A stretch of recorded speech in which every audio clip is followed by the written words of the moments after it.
Hello, everyone, and welcome to Gorilla Whale, a Godzilla watch-along podcast. I am your kaiju consultant, Kevin Carpenter. And I am once again a fairy from Infant Island, Kayla Knudsen. It's not Infant Island in this movie. Oh, yeah. It's Himago Island. Right. I know, they couldn't call it Infant Island again for some reason. Anyway, today we are talking about the movie Godzilla Tokyo SOS, which is the sequel to the previous movie Godzilla against Mechagodzilla. And it's the only Millennium-era movie with continuity to another movie, besides, of course, Godzilla 1954. All of them are related to Godzilla 1954 in some fashion. Mm-hmm. Very Halloween. So, this is the direct sequel to Godzilla against Mechagodzilla. So it's like, okay, we have some continuity here. We have the established Kiryu. We have the pilot that sort of kind of bonded with Kiryu. We already have like characters and soldiers in place. We have the infrastructure. How interesting could it be to explore Akane's further character arc now that she's kind of gotten over her initial grief, but her job fighting Godzilla isn't finished yet? So wouldn't it be interesting to explore her continuing to fight against Godzilla, but no longer in a grief-fueled vendetta, but rather as like seeing her duty being fulfilled, or seeing her developing relationship with Dr. Yuhara and his daughter Sarah? And, you know, perhaps maybe we can get into some more of the AMF like soldiers around her. Maybe we can give them some sort of like spotlight as, you know, she's kind of carrying the plot forward, Will Turner Pirates of the Caribbean style. Wouldn't that be really cool? But we're not going to do that. But we're not going to do that. Nope.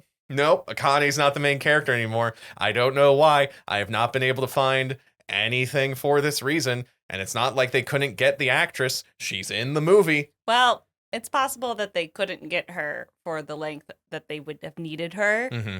It's possible that they had very limited availability for her if she was tied into another project or just didn't want to do it, maybe. And so they were only able to get her for a few days in order to send her character off. Here's the thing. I have a few theories. One theory is that exactly like they only got her for like a few scenes. They couldn't have her for like the full like filming schedule to make her protagonist. Okay. Another theory I have is that they couldn't figure out where to take her character arc from the last movie. And so they were like, well, let's just make another character and do a different character arc, except we're literally going to play the same beats, but less interesting. Yeah, I think it's interesting that they brought her in at the beginning just to send her off. Yeah. I feel like I don't love when that happens typically. I just prefer them to say like, oh, so-and-so is out of the country or whatever, if they're going to mention it at all. Otherwise, it's like, oh, here's that person and they're gone, you know? Yeah. I mean, sure, great. They get a paycheck, they get their health insurance, whatever.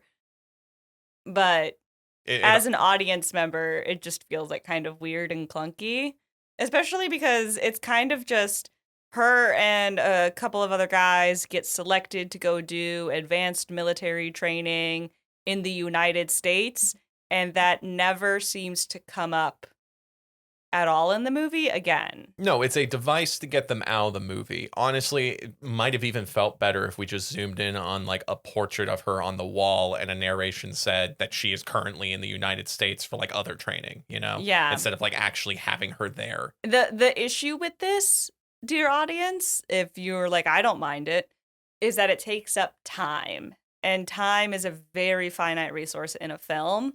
So devoting time to bringing in this character and then sending them off and saying like, oh, they're going to go do extra training in the United States, and that doesn't really have anything to do with the plot, and she's not connected to any of the other characters really that we will be following. It just kind of, it kills time that we could be using to build up the characters that we will be sticking with and to bolster the existing plot that we will be dealing with.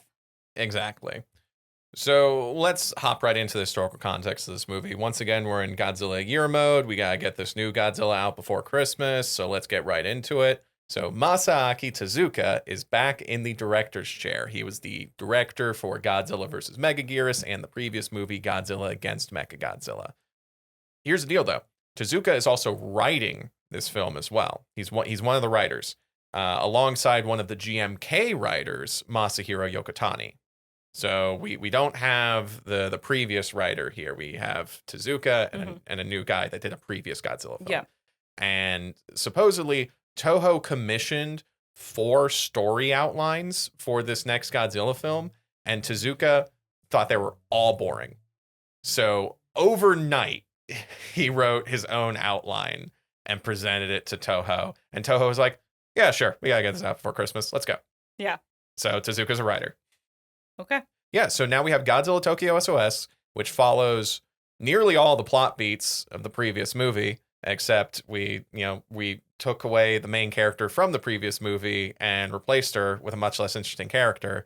But also, very importantly, we're bringing back another kaiju. That's right, Mothra's back, baby. She's here, and she's beautiful. And this is Showa era Mothra. So it's not the wasp-like Mothra from GMK. No, this is big, round, fluffy Mothra. Yes. She's there. She has her fairy princesses.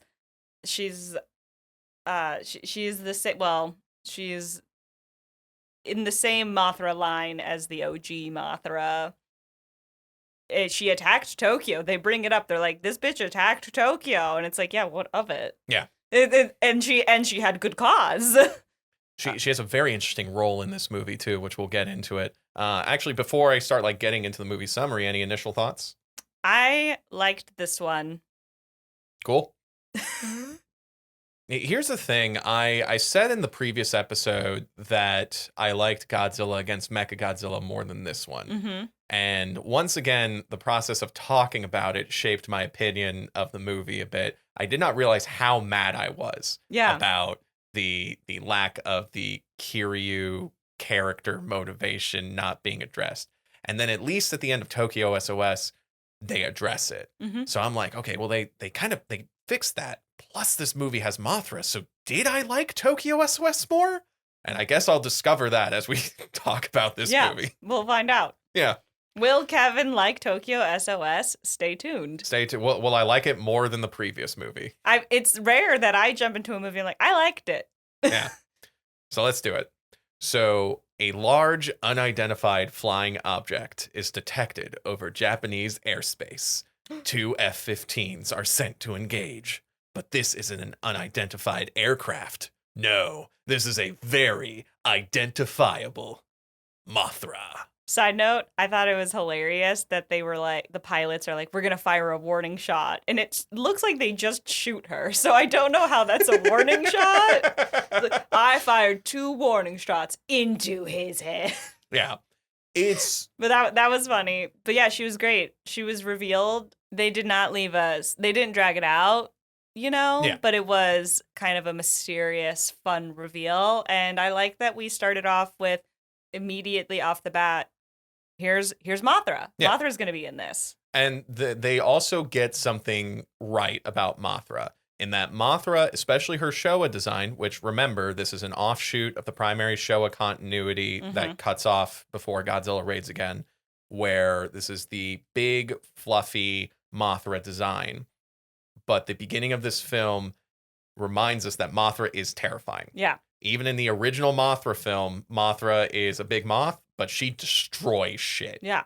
And in this movie, it's like she is fast, she is big, she is in the dark, and she just takes care of 2 F-15s like nothing. Yeah, it's cool. It's very fun. Literally, they have like a satellite image that comes in and then focuses, and all we see from the satellite image is the pattern on her wing, and every government official who sees that is like, oh no. Yeah, it's a great way. It's a very efficient way of establishing, or rather reestablishing, who Mothra is in this world and her reputation. Yeah. And mind you, this is Mothra versus Godzilla did not happen in this continuity. Yeah. So that's going to become very important later. But the original Mothra did happen. And why that's important is because we then cut over to old man Shinichi Chujo. He's an old man staying in a cabin in the woods with his nephew Yoshido and his grandson Shun. And they are visited by 2 acquaintances from long ago. These acquaintances are the Shobijin, the 2 tiny fairies that worship Mothra. So, here's the deal. The original twin fairies were played by the Peanuts. Mhm. We did not get the Peanuts back. That's fine. Well, But- they can't look old. Yeah. But Shinichi Chujo is not only the same character from the original Mothra, this is also the same actor. Yeah. Hiroshi Koizumi reprises his old role from the 1961 Mothra, and they even have his character introduced in the same way, where he's holding a book up to his face, and then he drops it to do the face reveal. Yeah. And like, that's great. That's awesome. Classic. Oh, and by the way, this movie references the original 1961 Mothra a whole lot. And if you want to learn more about the 1961 Mothra, first off, we'll go over the synopsis during this episode. You don't necessarily have to see it to understand this movie. But also, if you want to hear Kayla and me talk about the movie, that's right. That's one of our bonus episodes. If you want to listen to our Mothra bonus episode, head on over to our Ko-fi at ko-fi.com/Digital Kaiju Studios. The link is in the show description. You can throw a little bit of money our way, listen to the Mothra episode, listen to the rest of our bonus episodes, and hey, help support independent media. We're on episode 31. So, if you've got some enjoyment out of this, hey. Woo. Yeah. So, that we got to do our plug. But let's go into the Mothra synopsis, because we also go into the Mothra synopsis in this Godzilla movie as well. Chujo does a little Reader's Digest rundown for his nephew and his grandson about what happened. He's got some photos that are screenshots from the original movie. Yeah. But basically, so Shinichi Chujo, he went to the Mothra Island, which was Infant Island in the original movie, but now it's Himago Island. And the twin fairies who worship Mothra and were like her prime attendants, they were kidnapped by greedy people. Mothra rampaged, destroyed Tokyo. They leave out that she also destroyed New Kirk City, but I guess we didn't want to bring that world building into It's like the Millennium Russia. Era. If you're like, what's New Kirk City? It exists in a land that is a combination of Russia and America. How does that work? Doesn't matter. Yeah. But It's a metaphor for the Cold War. But they make sure that it's known that Mothra will destroy things if she is hit against. And Shinichi and the gang made a big Mothra symbol on an airstrip to gain Mothra's attention and give her back the fairies so she would stop destroying things. Yeah, so we established Mothra has very reasonable motivations. She can be incredibly destructive, and there is a way to summon her. Yes. And the present day, the fairies give Shinichi a rune that has like the Mothra symbol. And the reason they do that is because they have a new proposition, which puts Mothra in a very interesting thematic place in this movie. So the twin fairies reveal that they know about Kiryu. They know that Godzilla's bones were unearthed to create a giant cyborg mecha, and that his spirit is still within the cyborg mecha. And they're like, hey, that's a really messed up thing. You should get rid of your giant bone cyborg mecha because you shouldn't be disturbing the dead like that. Technically the bones weren't unearthed, that they were unoceaned. I'll see myself out. So their proposition here is that if they get rid of Kiryu, which right now is the only thing that humanity has to defend themselves against Godzilla, Mothra will be the defending agent against Godzilla. It's like if you get rid of Kiryu, next time Godzilla shows up, Mothra will throw hands. This is really interesting because it kind of puts Japan, the state, in a position of give up your military and allow a foreign entity to defend you. And if they don't, well Mothra will have no choice but to destroy Japan. Yeah, geez, I wonder if this is a commentary on anything that's ever happened in history, sociopolitically speaking, in the 20th century. I literally wrote down, I was like, is Mothra America now? In Godzilla Tokyo SOS, Mothra is America. It's so like hoorah! Hoorah! Like almost every other movie with Mothra is like, I have been wronged. Either my twin fairies have been taken from me or my egg has been taken from me. And now I will enact vengeance unless I am given recompense. Yeah. Or, she's the guardian deity of a small indigenous tribe on this island that has been largely untouched. by the other nations around it until it was used as a testing site or was too close to a testing site for a nuclear bomb. And then so she was like representative of the exploitation of less powerful people by these greater states. And now she is representative of a more powerful state using her weight, if you like, throwing around her weight to threaten another state for their actions. But it's interesting because it's like the previous movie was like, oh, what Japan did with Godzilla skeleton was wrong. However, it's still weirdly justified because it does solve their Godzilla problem. Like, you can't argue fully that Japan shouldn't have done it when it still solves their Godzilla problem. They still were able to fight off the second Godzilla with the bones of the other one. And they have not laid it to rest. They keep Kiryu in the hangar, I guess. Yeah, they haven't made a cyber necromancy Mogera. There's or no like land that. acknowledgement happening even. Yeah. And now Mothra is here, like, you need to put those bones back because this is deeply unethical and wrong, and I will defend you instead. And if you don't do this, then I will rain hellfire down upon you. And it's just kind of a really interesting sort of position that all of these power brokers are in now. Yeah. Like, Mothra is not an entirely benevolent force, and I'm glad that No. they're continuing that characterization. Yeah. I will say that this movie is in an interesting place as well because it is directly acknowledging original Showa giant monster movies. Like, the original Mothra happened, War of the Gargantuas happened, Godzilla 1954 happened. Yeah. But specifically, Mothra versus Godzilla did not happen. Yeah. But this movie is in direct conversation with that movie. Yes. It follows a lot of the same plot beats without the same gravitas, and I'll get into that later.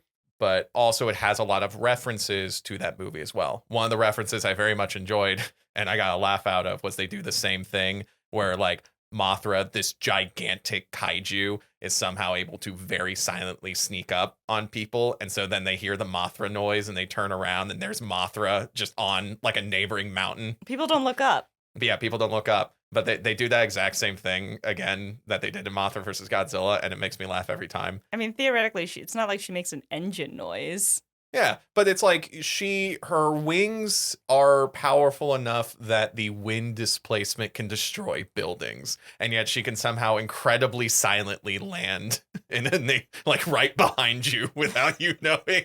I'll allow it because it's funny. Mothra could be right behind you right now, and you wouldn't know. I hope so. But yeah, but Come say hi. But it's also so in Mothra versus Godzilla, the place that Mothra is in is that the egg was kidnapped, and then the twin fairies were attempted to be kidnapped. And then at the end of the movie, they have to convince Mothra through a plea that all lives are valuable. Oh, hey, Godzilla against Godzilla. There you go. And that Godzilla is an annihilating force of all sides. Every life will be annihilated under Godzilla. And even though humanity has wronged Mothra, they still beg for her to act to save all valuable lives. Yeah. And Mothra realizes the justification in that plea and joins the fight against Godzilla. Yeah, and crucially, Mothra already is a protector of some humans. Not all. I know. Some. Yes. Yeah. Well, that's what I'm saying. Is like it's not like she's never not on any human side. She starts off as a protector of the people of Infant Island and their fairy princesses. So they are like, hey, we're sorry that some other humans have wronged you. However, Godzilla will hurt everybody, including the people you care about. So please help. Like they convince Mothra partially, I think, because she's already starting at a place where she does see value in some human lives. The trick is just getting her to like not take out every other person minus the one she cares about, and instead defend all of them, because Godzilla will take out everybody, including the person she cares about. And now in this movie, Mothra is throwing her weight around, as you said, as a geopolitical force. Yeah. She's like, I am now getting directly involved in what you are doing. I believe that what you did with Kiryu is wrong. If you put away Kiryu, if you lay the bones to rest, I will become your protector. Yeah. If you do not, I will destroy you. She's essentially defending / avenging the dead Godzilla. Yes. Which is an interesting position. Considering that Mothra versus Godzilla didn't happen. Yeah, but it's like, the one question is kind of like, well, why? Why would she do this? And it seems to be that it's a continuation of like the idea that all life is precious and the overall theme of exploiting the dead and it goes back to themes surrounding exploitation, which is great because that was a lot of what the original Mothra was about exploitation. Yeah. And I think it also plays more on Mothra's more divine aspects. Yes. Like a lot of the giant monsters are like sci-fi mutations or old dinosaurs or aliens, and Mothra is a god with magic. Yeah. So she's coming in like an old school god to teach humanity a moral lesson. Yeah. It's mythological. Exactly. So Shinichi's nephew, Yoshido, adult man, by the way. Yoshido is a mechanic on the Kiryu project. He is now our main character. Previous protagonist, Akane Yashiro, is being sent to the United States for further training, even though Godzilla could show up at any moment. But this is the movie's way of saying, like, the previous protagonist is now gone. They do have a hangar convo between Akane and Yoshido in front of Kiryu about how Akane feels Kiryu doesn't want to fight Godzilla. Again, bringing up that Kiryu is a character with motivation, but we haven't taken any steps to work with that motivation. Yeah. We're just going to continue to send Kiryu to fight Godzilla. But this is like the passing of the torch kind of moment. And Yoshido is introduced as this character that cares a lot about machines and is kind of better with machines than with people. Yeah. So there is an interesting sort of connection. Like there is still this connection to Kiryu, but it's kind of coming from the opposite end, from Akane's supposed connection with Kiryu being through Godzilla's ghost, which again, they kind of don't really... We're buddies, right? I know we didn't set that up at all, but we're buddies, right? Yeah. So, but then Yoshido is interested in Kiryu because Kiryu is like the best machine ever created. Yes. So this is all is sort of is presented as a bit, sorry to interrupt, but Yoshido is kind of presented as a bit skeptical with regards to the whole Kiryu has motivations of his own because he's haunted and possessed, and Akane is like, he doesn't want to fight Godzilla, and Kiryu is like, Yoshido's like, but it's a machine. Yeah. And this is all taking place at the AMF/Japan Counter Xenomorph Self-Defense Force send-off ceremony. I don't know if they're still the Anti-Megalosaurus Force, because they now have the graphic design of the Kiryu head with like a circle with the text of the Japan Counter Xenomorph Self-Defense Force, which this is post-Alien, so it's like they know. I mean, they know what people think of xenomorphs. Whatever. I guess that's a word. I don't know. Maybe it's not copyrighted. But or maybe the copyright doesn't extend to Japan. But this is the send-off ceremony for Akane and the other characters. And Yoshido leaves the ceremony because he doesn't like people, and so that's why he's hanging around in the hangar. So it's like, okay, cool, good characterization. We also meet other characters who are very one-note. Pilot Kyosuke Akiba, who's a cool guy, whose dad is a high-ranking government official. And his introductory is like he goes up to Yoshida and then like goes to punch him in the face. And then he stops his fist an inch from his face. And it turns out he like caught a fly, like he did the little Mr. Miyagi. And it's like, oh boy, you're so cool. Yeah, I've seen this boy in a million anime. Yeah, they have like an anime rival relationship. Yeah. Which doesn't work because they have different roles. Yoshida's a mechanic and Kyosuke's a pilot. They're not striving for the same goals here. It's less of a direct rivalry about their positions and more about he's a cocky pilot who thinks he's better than everybody, and Yoshido's just a mechanic, and doesn't know anything about being. It's a masculinity dick measuring contest, basically, of pilots are the alpha dogs, and he's like an omega mechanic, like he's a beta cuck, he's a lesser man because he's just a mechanic. It's it's a rivalry in the sense of like their social hierarchy status. If that Yeah, it's a continuation of the jock bullying like the band geek or whatever. Yeah, a little bit like that. I could see that. There's also another pilot, female Azusa Kisaragi, whose role is girl. She's the girl pilot. She's the girl. She's the girl pilot. She flirts with Yoshido, and that's like 85% of her dialogue. And there's like multiple scenes where she's just like, man, Yoshido, all you do is focus on machines and not like human relationships. Like you think about machines more than, I don't know, girls. Anyway, I'm wearing a black tank top in this scene instead of my usual military uniform. I don't know, man. I'm opening up AO3. Maybe it's because, listen, here's the thing. Are they as dimensional as Akane? No. But also with Akane, they made, in trying to make her more dimensional, they made missteps. But with these guys, they're one note, but they're just like one note. Like, for me, it's reading is like, this is fertile ground for my imagination to take over because they're not doing enough with them to like fuck it up terribly. You know, they kind of just like introduce these characters that are pretty basic. Like you instantly know what roles they serve in the narrative. Yes. And they're doing like just enough that it's piquing my interest and making me go like, oh, I could take this and go run wild with it. Rather than like you're just failing at the execution of this, or you're messing it up, or you're contradicting yourself, or whatever. You know what I mean? It's like when they talk about fandoms that have a lot of fan fiction or are very productive, and how it's not necessarily shows or movies or books that are like really, really, really good that will get a lot of fan fiction. Because if something is really, really good and really tight and really like well constructed and on it, it doesn't leave a lot of room for fans to go in and make fan fiction and expand upon what's happening there because the fans are satisfied with what the story is already giving them. The fandoms that are most productive are the media and the stories that leave a little bit of room for fans to be like, well, wait, what happened there? How could this be different? What if this happened? Where's that lost potential? Blah, blah, blah. But it still has to be like kind of intriguing enough to really for fans to just give a shit about it in the first place, you know.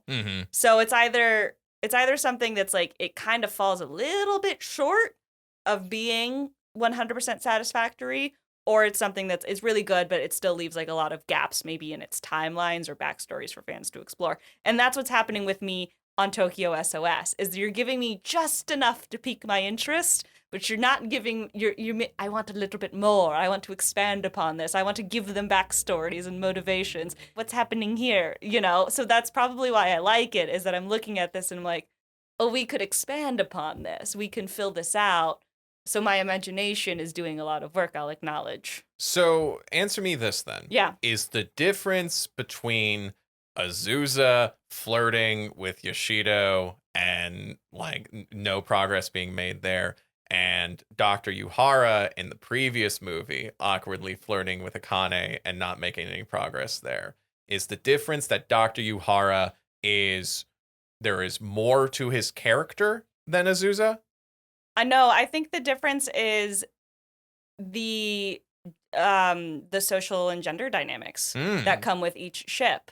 With Yahara, with the doctor, and the one, he's much older than her.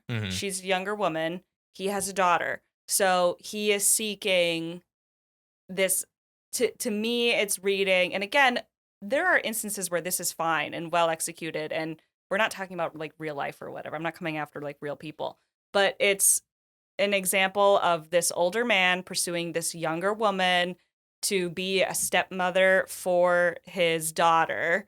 And they don't have it, it's not reading like they have much in common. And again, it's like it's the older guy going after this young girl and blah, blah, blah, However, on the other side, with this one, it's this young woman pursuing this other young man, and there's none of the like the gender dynamics and the social roles that they have to fulfill with their gender roles, it's different. It's a different. Is there a bit of like, we have Kyosuke who's like, I'm a pilot and you're just a mechanic, and Azusa's like, I'm a pilot and I'm aggressively flirting with you.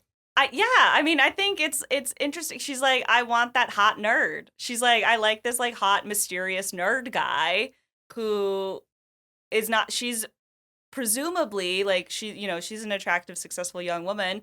Presumably she is getting a lot of interest from maybe the other like male pilots, but then there's this guy that doesn't seem that interested in her. Mm-hmm. So she's a little bit like into the thing that she can't have, or the one guy that doesn't seem to be giving her the time of day, which this is a time honored, and again, that is what's happening on the other side, but it's happening in an opposite gender situation. And I don't think that you can take away the gender, like the gender of it all and the gender roles and whatnot. And I do think it's more interesting. To me, it appeals a little bit more when it's the opposite of what's like traditional, when it's the girl pursuing the guy and the guy's a little bit like, he's got his head in his like robots or whatever and his planes and his model airplanes, and he like doesn't realize that this like hot young woman wants him, and she's like, more assertive and aggressive. I don't know, like, to me it just reads different. It doesn't, I'm like, oh, this is a little bit more interesting. Okay, all right. And I also okay, I'm reading the guy pilot attacking this dude as the classic like homoerotic bully situation. I'm like, these two pilots are fighting to get this mechanic in their pants. Again, would be a much more interesting movie than what we have now. But yes, yeah, no. It's not what's actually happening. I acknowledge it's this. in your fan fiction It's brain. in my fan fiction brain. And you have more room for it because of how one note they're in. Exactly. These characters don't even have like their own bios on Wikizilla, by the way. Yeah. I had to look at the credits to get their names. And again, I am acknowledging the movie is not doing the movie is presenting a very basic dish to me. Yeah. And I'm like, I could do a lot with this. Okay. I'm acknowledging this. It's appealing to me personally and the sort of tropes I like. That's it. The other one was tropes I don't like. Fair enough. Okay, so moving on. The carcass of a giant turtle-like creature known as a Kamiba washes up on shore with claw marks on its neck. So these kaiju are from the 1970 movie Space Amoeba. So that's why I was saying in the previous episode that movie is also canon with the Kiryu Saga. And this carcass was originally going to be a Leopleurodon, but Toho didn't want to make a new monster just to kill it. They're like, if we're going to have a carcass wash up on shore, it has to be something from our library, just to get that reference out there. So then it was going to be Anguirus. But Toho wanted to keep Anguirus alive just in case they made another Kiryu movie. That's fair. Yeah. I respect that they didn't want to bring Anguirus in just to kill him, because they're like, but what if we actually want to use him? Yeah. I can respect that. I was gonna say if they did bring Anguirus in just to kill him, I'd probably been like, why'd you bring Anguirus in just to kill him? Oh, and there was another story apparently where Tezuka was like, okay, well, what if it's Gamera? And Toho's like, we don't have the Gamera rights. So instead, they took one of the creatures from Space Amoeba. Sure. Yep. That's fun.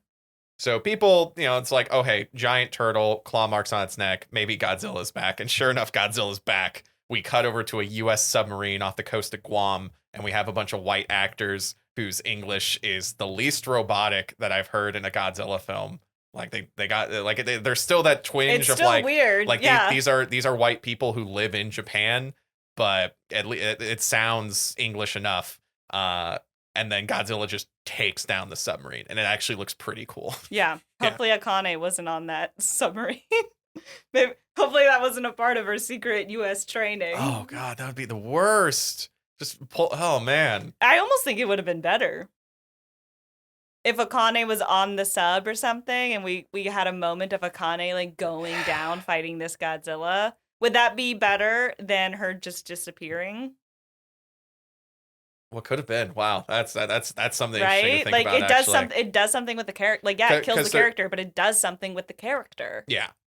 So Kiryu, he's still being repaired a year later. He got messed up in the Godzilla fight, but he's got his arm back.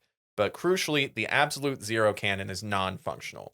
One of the scientists is like, yeah, we need like a diamond, like as big as the freaking Master Emerald from Sonic, in order to get the absolute zero cannon going.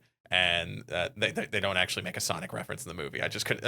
I put my arms out to be like a diamond this big, and I realized we're in an audio medium, so I'm like, crap, I need to pull a comparison out. Anyway. I like how in the last episode, Kevin was like, you're harping on this Star Wars reference too much. I'm like, well, it's just as an example because I know people know what I'm talking about. And meanwhile, he's like some jewel from Sonic the Hedgehog, and I'm like, that's the blue guy, right? Anyway. So Shinichi Chujo, the old Chujo, meets with Prime Minister Igarashi. Remember, this is the man Prime Minister because they had the female Prime Minister for a second. Women can't lead, remember? Yeah, exactly. Not in times of crisis. Yeah. That's why we have a male main character now. Oh, God.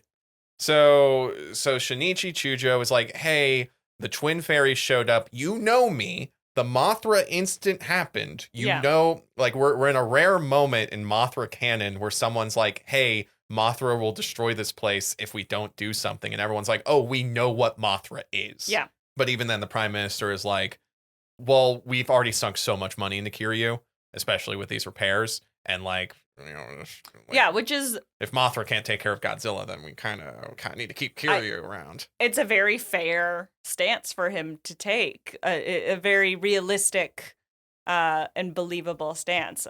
Yes, good conflict. Yay. Yeah. So, Godzilla resurfaces in Tokyo Bay, still with a chest scar from the previous movie. People are evacuated. Shinichi Chujo's grandson, Shun, stays behind at his school to make a giant Mothra symbol with school desks. That kid is strong. Yeah, right? There was a lot of desks. No, that's easily like several dozen desks. Lots of endurance. That he's like running into the school, bringing out a school desk, placing it out, running back into the school. He's like a little boy. Exactly.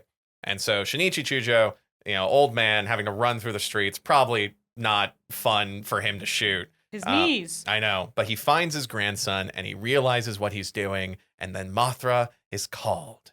And then during the ensuing conflict, Shinichi and his grandson Shun, they're trying to evacuate, and then they are buried under rubble from a building that is destroyed in the collateral damage. Oh no, stakes. I know, right?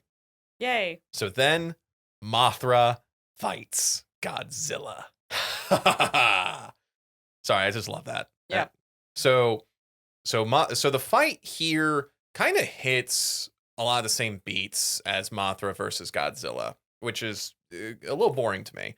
But so she grabs Godzilla and drags him along the streets, and then she flaps poison spray in his face. And they do something where they say the poison spray is actually her flapping off her scales. Which moths don't have scales, but okay. Yeah, and this is the subtitles that I'm watching. Yeah, so it could be a translation error. But they're trying to give like a cost to the poison spray, like, oh, if she does the poison spray, then she can't fly for that much longer.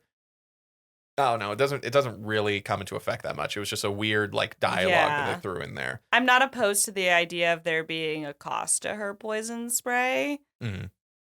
I feel like they executed it all wonky.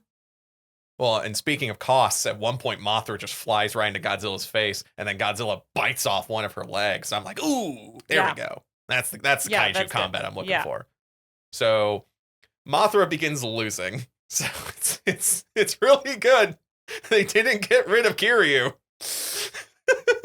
Yeah, my Mothra was like, I could handle Godzilla, and then immediately, well, not immediately, but very quickly ends up losing. So it does kind of undercut her boast, her claims. We do get some good shots, though, of like Mothra hitting against Godzilla, and Godzilla hits against the building, and then Godzilla hits Mothra, and then Mothra hits against the building. Yeah. So great stuff. So Kiryu is now sent in because Mothra isn't doing her damn job. It's a good thing they kept the women. Women can't do anything. Let's bring in the man robot now. Kiryu goes in and he starts fighting Godzilla. They're throwing each other into buildings. At one point, Kiryu grabs Godzilla and flips him over his shoulder. I like rewound it to watch that again. I was like, that's sick. It's so cool because we already did the scene in the previous movie where grabbed him by the tail and spun around like Bowser. And then he just does a judo flip in this movie. This would probably be past their special effects budget, but I would kind of like to see Godzilla impacts the ground from the judo flip, and then every building in a 3-mile radius suddenly collapses because that's a Category 8 earthquake right there. Yeah, that would have been cool. That does make things a little floaty, but screw it. Godzilla just got judo flipped by a cyber necromancy robot. Let's go. I will say though, I mean, a lot of our nitpicks are the fight was cool. It could have been cooler. Exactly. And the characters are fine. Could have been deeper rather than like, I don't believe these characters, you know? Yeah. Is Tokyo SOS better because it tried less? Yeah. Wow. Well, I think Tokyo SOS is better because it's more simplistic and it's not making the mistakes. A lot of the mistakes that the previous movie made were introducing things that it then refused to, like introducing concepts it refused to engage in. And that was like, that's the problem is they should have picked and choose instead of introducing a whole bunch of concepts that they ended up not engaging with or were underdeveloped or they kind of cheated and didn't really go into or just said like, yeah, just go with this, you know. This movie is a lot more simplistic and thus it is more satisfying because the previous movie kept being like, look at this cool thing or look at this that we're not going to follow through on, and then we're left dissatisfied because we feel like the movie promised us one thing and then took it away or didn't give it to us. Mm-hmm. This movie's not promising a lot. It's just like, here's this kind of cool thing, here's this cool thing, here's this cool, like, yeah. It's not like, is this a movie deep? Is this movie profound? No. But this movie is doing it's fine enough to watch. It's like, I'm not going to think too much about it other than the fan fiction aspects of it. But it, like, in a lot of Michael Bay films are successful by just being like entertaining enough in the moment to watch. And this is entertaining enough in the moment to watch. It's not breaking anything. It's not making me ask questions. It's not contradicting itself. It's not making me feel betrayed. It's giving me like the bare minimum with just enough razzle dazzle to keep me entertained and keep me going. So it's like, that's how you like, is it amazing? No, but it's not bad. Fascinating. Like there was this time in elementary school where in gym class we had like a basketball competition, but it's not like we're playing basketball in teams against each other. It was literally like each person would go up and they would try to sink as many hoops as they could. Yeah. And one thing I noticed was that there was a lot of people in my class who immediately went for the free throws or like, you know, the 3-pointers, because that's how you get the most points. Yeah. But we were elementary school kids, so they kept missing the 3-point shots. So my strategy was I just got directly underneath the hoop and I just made all the simple shots. Yeah. And it was much less impressive, but I won. You went further. Yeah. Because I made the shots even if they were simpler shots. Yes. And I think that's kind of a metaphor for what we're doing here. Yeah, this movie is setting very realistic goals and expectations for itself. It's not doing anything particularly new or incredible. And normally, you know, I would...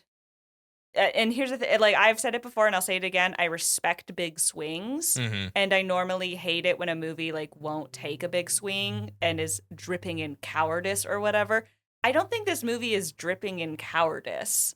I think it's just like, it's putting its head down and it's, you know, going at it. And it's managing to be entertaining enough to keep me engaged throughout rather than be like, because there's movies we've watched where we've both been like, this movie was just boring, like nothing's happening.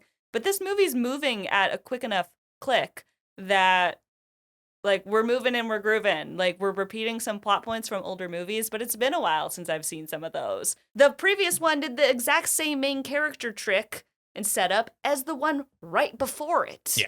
This one is repeating stuff from Mothra versus Godzilla, which I saw a year ago. Like, Also, real and quick. I've seen a lot of movies since then. Real quick, Godzilla against Mechagodzilla did the same thing as Godzilla versus Megaguirus, which wasn't the one directly before it. That was GMK. Yeah, sorry. Yeah. But it, much more recent. GMK was still better. Yeah, no. GMK was better. Yeah, no, sorry. It was doing one that was, but it was from one that was like very recent. Mm-hmm. This one is rehashing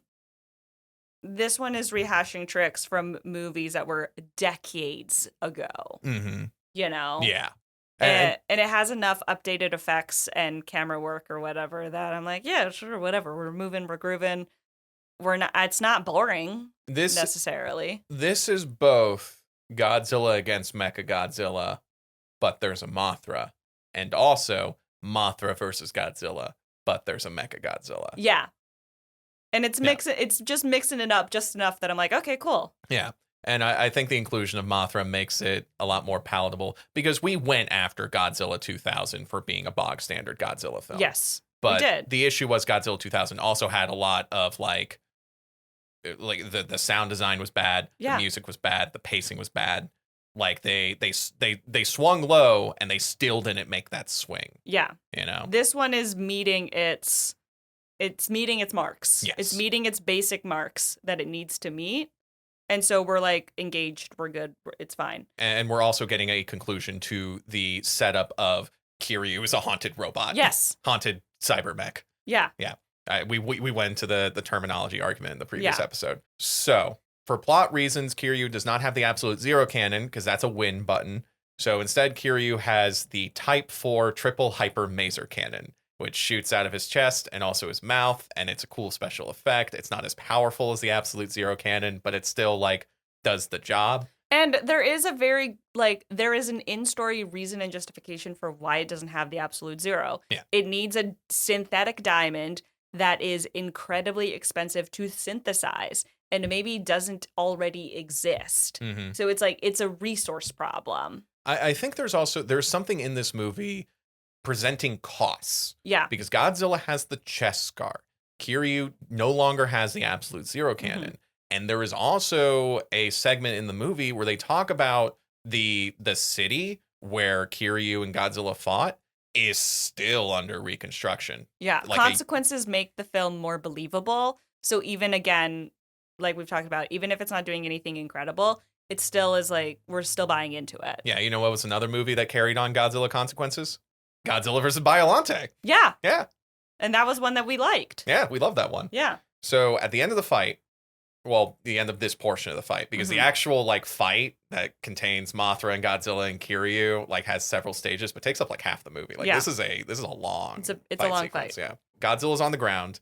Kiryu's like, all right, time to take Godzilla out. It's the exact same beat from the previous movie, though. Mm-hmm. Godzilla opens his eyes and is like, "Ha, got ya!" And then he fires his atomic breath at Kiryu, and he takes out one of his eyes, and Kiryu goes down. Yeah. So that is one thing I don't like about this movie is that it also like we're hitting these beats, but it's a lot of the same beats as Godzilla against Mechagodzilla. It would be more interesting if they switched up the fighting styles if it had been clear that they have learned from each other. Yes. Yeah, it would be better if the stunt coordinators were, maybe if they got different stunt coordinators, if they had spent more time on the stunt coordination. I would have liked to see more effort put into making the fight different and making it clear that they've fought before kind of a thing. And you could argue we have different pilots.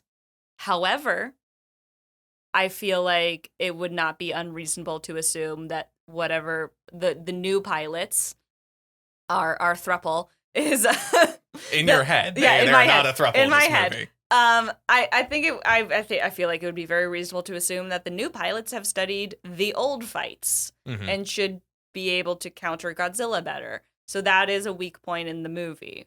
Another missed opportunity here is that the fight that includes Godzilla and Mothra and Kiryu, all three of them are not fighting at the same time. Yeah. It's Mothra and Godzilla, Mothra goes down. Kiryu joins the fight. It's Kiryu versus Godzilla, Kiryu goes down. And then we cut over to not Infant Island, Himago Island, and the twin fairies witness Mothra's egg hatch. And then 2 Mothra larvae. Not 1, 2 Mothra larvae. They're twins. They emerge and they join the battle. kind of weird they joined the battle immediately. They always kind of make a big thing in these Mothra movies that Mothra has to spend some time swimming in the ocean. It's kind of weird. It's not a reincarnation thing. The original Mothra is still around. So this is a straightforward Mothra birthed more Mothras. Yeah, it could be, maybe it's like Jesus is the son of God, but is also God, but God and Jesus exist at the same time. We're not going into the triune Mothra. Maybe it is a triune Mothra. There was some weird Catholicism imagery happening in the first Mothra. And in this movie, too. The Twin Fairies' ending speech is in front of a cross. Yeah, and I'm like, what's going on here? Maybe Mothra is Jesus. And also America. And also God. And also America.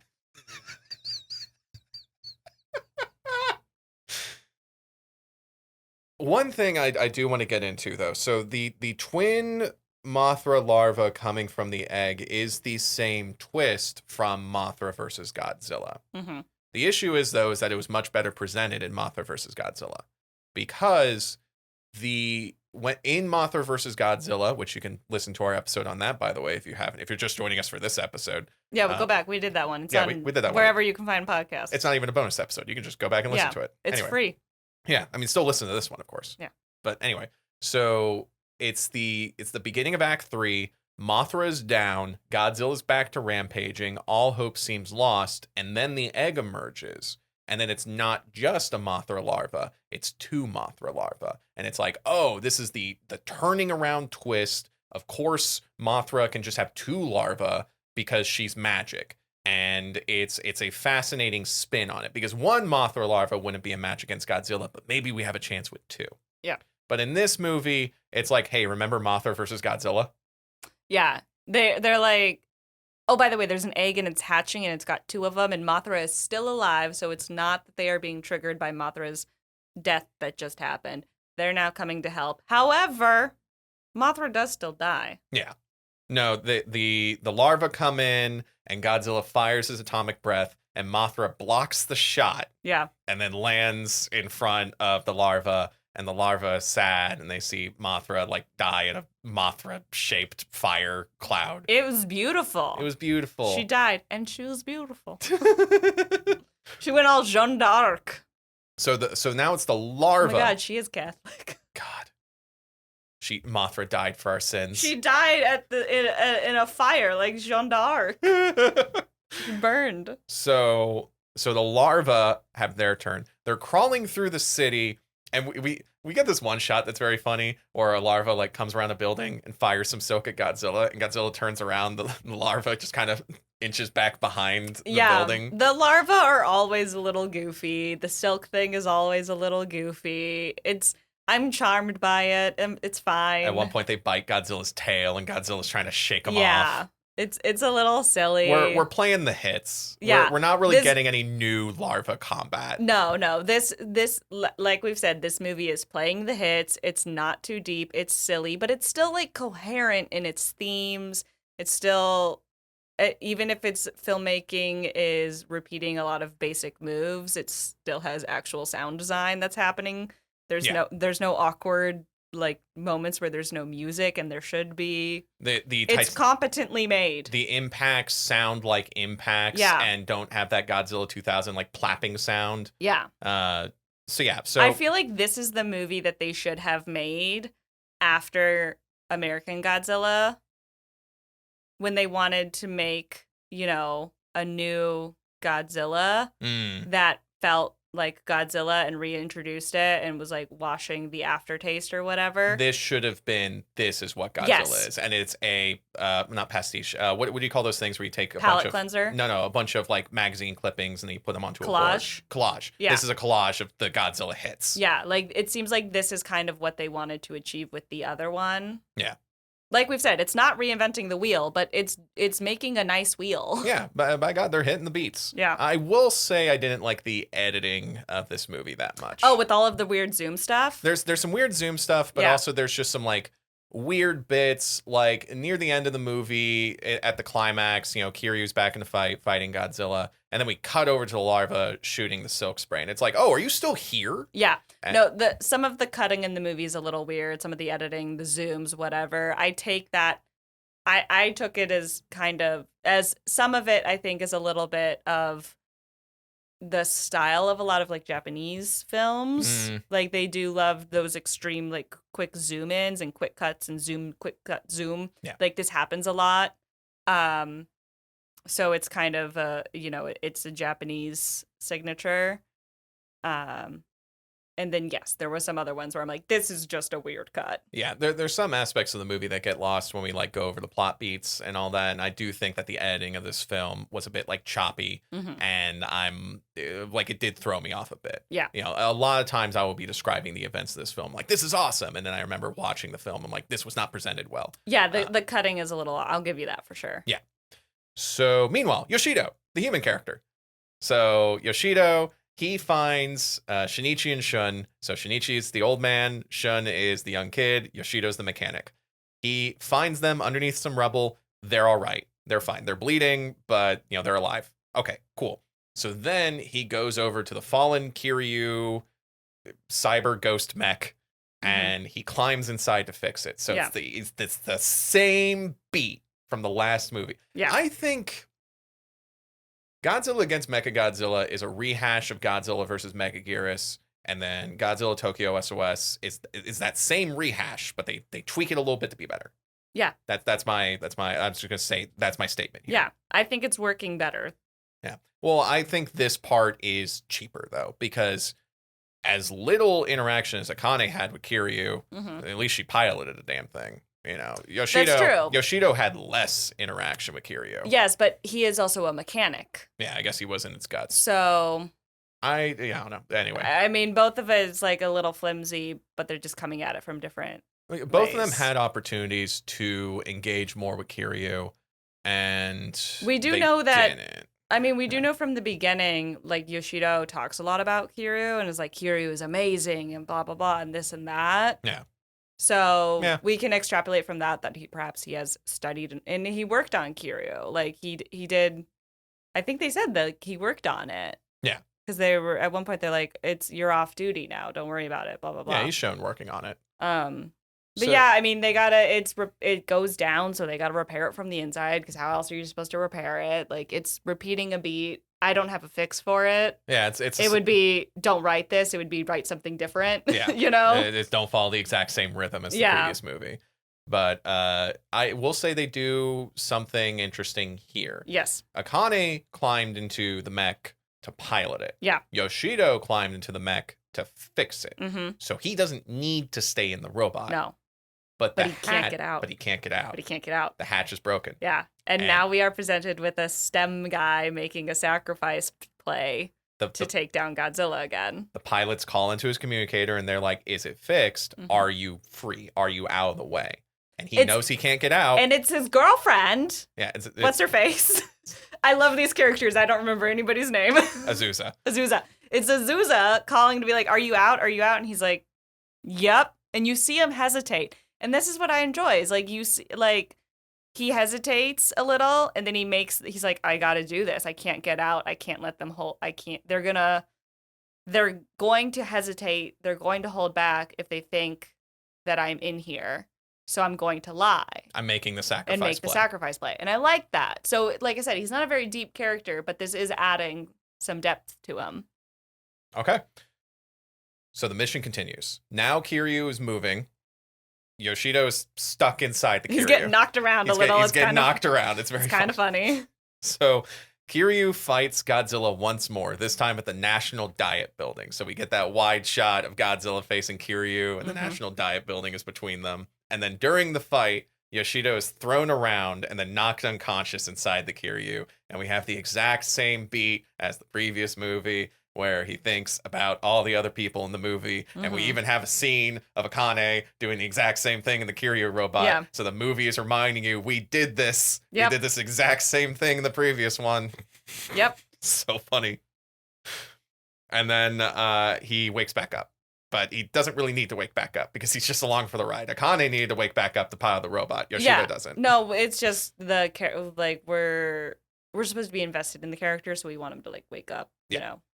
But, you know, And it's important that he's awake later. Yeah. He has to wake up at some point. but also with Akane, it's like, oh, she's being held up by all the people because we also hit that emotional beat of like, oh, she's not alone in this Yeah. world. She has people supporting her. Absolutely. Yoshido doesn't need No. that beat. But No. it's just like, well, we can't think of anything else. We write all of our movies the same way. Yeah. So He's got one trick. He knows how to do one movie, and by God, he's gonna make that movie again. Yeah. So Kiryu pierces Godzilla with his drill hand right in the chest scar. Sick. And then he fires his Type 4 triple hyper maser cannon right into the chest scar. Godzilla is weakened, and the Mothra larva, like I said, the cutting is like, oh, wait, you're still here? Yeah. We cut immediately to the Mothra larva, and they shoot out the silk spray, and then the next cut is he's covered in the cocoon.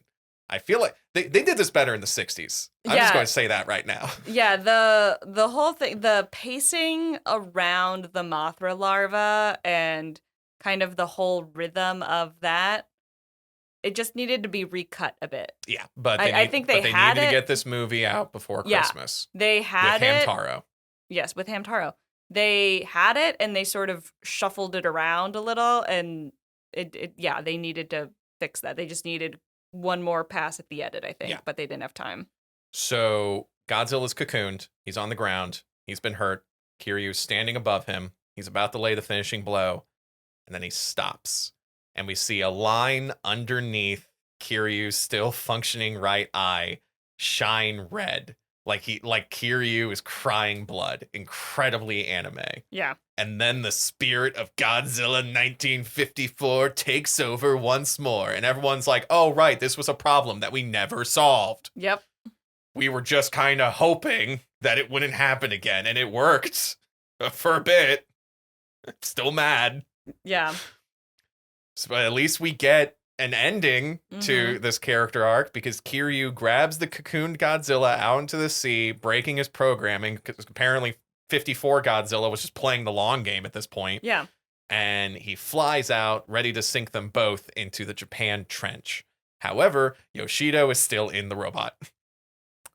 Yep. So Kyosuke, the badass pilot, Yeah. and Azusa, girl, follow in their white heron jet. And Yoshida manages to escape the robot, but not before seeing a screen inside Kiryu light up with the phrase, Sayonara, Yoshido. I guess Kiryu knows who this guy is. Okay. He was crawling around in his guts. I guess. It's weird, by the way, that Kiryu definitely has apparatuses inside this robot that's supposed to be piloted remotely, and there's like screens and chairs and stuff like that. But they don't intend for it to do that. Yes. I guess theoretically it's a backup measure. It's an auxiliary control room. Yeah, I mean, I guess. Well, the thing about having them, and again, they don't go into this, and I wish that they would. And we've talked about how we don't like that it's drone piloted, that we want the pilots in the mech. I suppose the argument is that it's much more dangerous. You know what both of these movies are missing? A scene where the character talks to Kiryu. Yeah. They have scenes where they're hanging out in the hangar. Yeah. And they're looking at Kiryu and they talk around Kiryu. Yeah. But neither the pilot nor the mechanic, and this is a thing that pilots and mechanics do with their non-haunted. I talked to my car. Yes.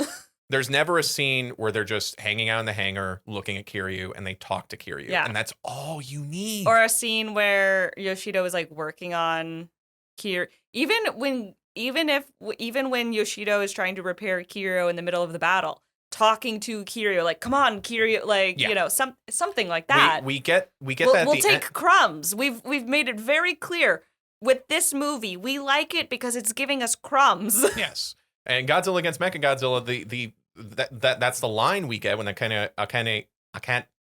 I've stopped being able to speak. Akane climbs into the robot and goes, we're buddies, right? Yeah. And then my point at that was like, well, you haven't established that. No. But it's so easy because we already had the hangar scenes where they're hanging out and looking at Kiryu, and instead of talking around the robot that you keep saying is a living creature, talk to it. Yeah. Because, like I said, that's what pilots and mechanics do to their non-haunted vehicles. Yeah. Anyway, it's such an easy fix. Yeah, but I like that Kyosuke and Azusa come after him. Yeah. It makes sense to me. I like that Kyosuko gives him so much shit and is like always on him and is like still like, yeah, no, I'm not gonna let you die though. Yeah. Like to me, that's where it's like that offers a little bit more of depth to these pretty one-note characters. Yeah. But yeah. No, listen, I always eat that character beat up where it's like, hey, outside of the combat zone, we can be shitty to each other, but during the combat zone, like we are brothers. Yeah. You know, like during combat, we are saving each other's lives. Yeah. If the roof collapses, I'm throwing myself on top of you. I love the no man left behind trope. I'm a sucker for it, and I like that they do it. They got me. The scene is pretty goofy when Yoshida drops out of the flying Yeah. Kiryu, and then Kyosuke ejects himself from the white heron. Yeah, and he like catches him and then cradles his body as they descend into the ocean, and then he like deploys the lifeboat and then he hauls him onto the lifeboat, and you're like, gee, Kayla, I wonder why you're all into this. Fair enough. Come on. So Kiryu flies Godzilla into the Japan Trench, and now both of them can finally rest. The twin Mothra larvae return to their island, and we get a shot of the twin fairies standing in front of a cross, monologuing about how the dead should be allowed to rest. And we get a shot of the prime minister being like, this is a hollow victory, but this is what we get for forgetting the past or whatever. And it's like, GMK did that better. Yeah, they kind of land that one a little clunky. Yeah. Maybe they should have had the female prime minister after all. Maybe.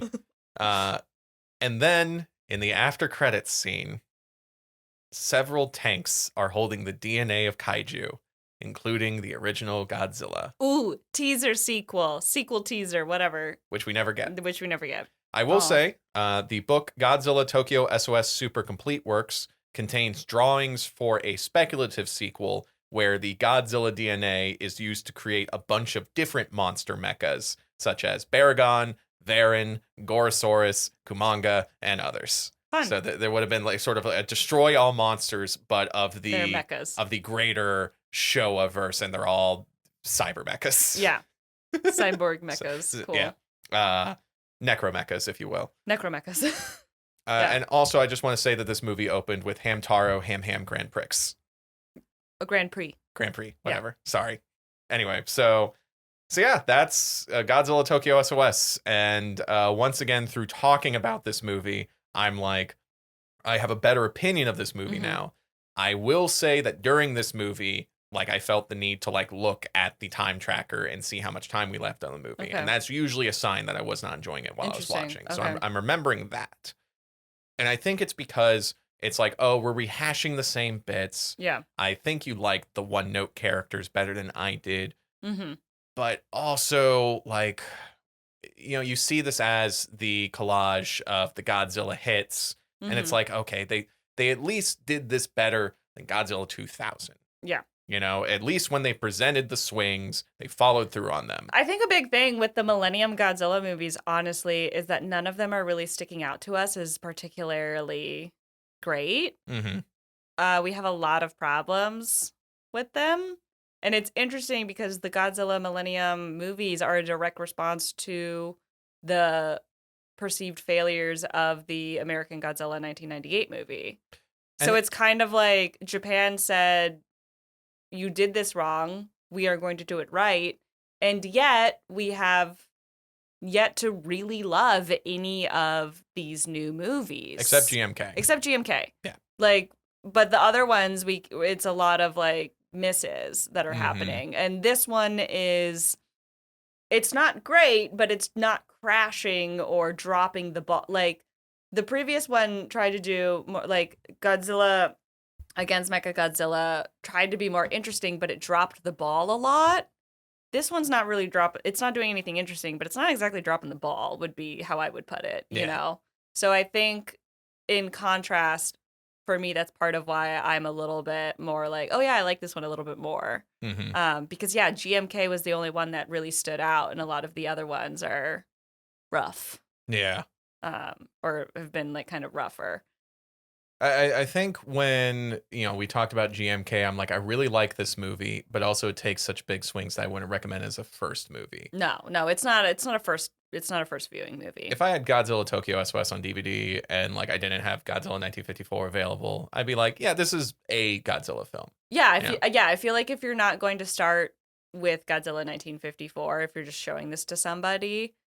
Sure. Which is weird because it's a sequel, but it's also like You don't need to see the previous movie to get this one. It Yeah. exists in the same continuity, but and it doesn't. it's the same movie. It follows Yeah. the same beats. Yeah. You know, but Mothra's in it.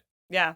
And it it hits some of the beats. It doesn't hit them as well as Mothra versus Godzilla. I'm still holding that in my top 5. Yeah. Oh, yeah. Mothra versus Godzilla is great. It's a little weird that the 60s movie did a lot better than this early aughts movie, but that's the thing. It's like after the American Godzilla, they were afraid to experiment. Yeah. So next movie though. Oh, so but our rankings. Yes. Well, no, I mean, what I was about to say is that next movie does something interesting in that they're like, hey, did you like the old kaiju? Well, they're all here, baby. Okay, so it's destroy all monsters again? Sorta. I'm nervous. So, Kayla, what would you rank this? I'm going to be uncharacteristically generous. I think I'm going to say 3 out of 5. I'll do 3 out of 5. This Yeah. the middle of the road. It's better than Godzilla against Mechagodzilla, and I gave it a 2.5. It like I said, I mean, it's rehashed a lot of things, but it didn't.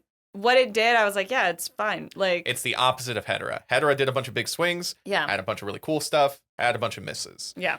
Godzilla Tokyo SOS, little swings. But Yeah. what little swings that they did, they landed. Yeah. And I'm glad they actually gave the Kiryu setup a finish. Yes. You know, I would have been mad if it was just Godzilla. There was against like a Mechagodzilla. conclusion. There was a conclusion there. Yeah.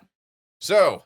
And Mothra was in it. And Mothra was. Yeah. If you put Mothra in your movie, that's an instant point. I mean, Mothra did a lot, I think, for this Yeah. movie. This If it was not Mothra, I don't know how I'd feel. if it was Rodan. I don't know. Yeah. Yeah. Well, they already had a Mechagodzilla with Rodan movie, I guess. If Mothra wasn't here, I think that would have changed things. You get a point for that opening scene with Mothra alone, where she's fighting a bunch of jets. That's awesome. that was great. Yeah. All right, cool. What are we watching next? Next, we'll be watching Godzilla Final Wars. Be sure to watch the Japanese version, not the English dub. If you like this podcast, be sure to subscribe, give us a rating, leave a comment, and share with a friend. Follow us on social media. We got the links in the show notes. We also have a Ko-fi. You can support us there and get access to cool bonus content like extra episodes and access to the private Discord, where you can talk with other geeks about Godzilla and all things Digital Kaiju. Check it out. Gorilla Whale is a production of Digital Kaiju Studios. It is hosted and produced by Kevin Carpenter and Kayla Knutson. Gorilla Whale has no official affiliation with Toho, Legendary, or any other companies associated with the Godzilla franchise. We thank you for watching along with us. Until next time, watch out for kaiju. Watch out for kaiju.